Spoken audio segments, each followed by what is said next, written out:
Getting ready for the Blackpink concert, and this is my sister's go-to concealer trick. She doesn't use any foundation ever, so please do it for me.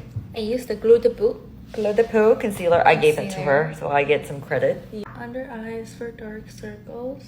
Because this is like a stick concealer, make sure your skin's like really moisturized. It is very moisturized right now. And don't let this like sit in for too long, or else it's gonna look dry and we don't want texture. I'm gonna be using a Rare Beauty blush, a Rare Beauty brush, and then gently tap it in.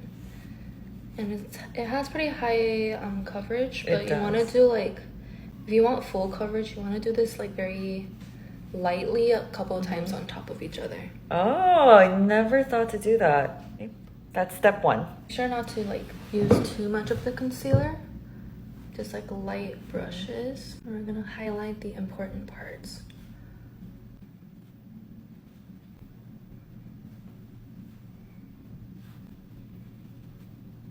Wait, she has to do hers before it dries out. I prioritize my sister.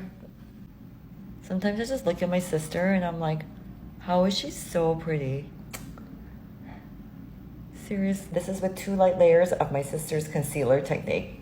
谢谢，好漂亮。没关系。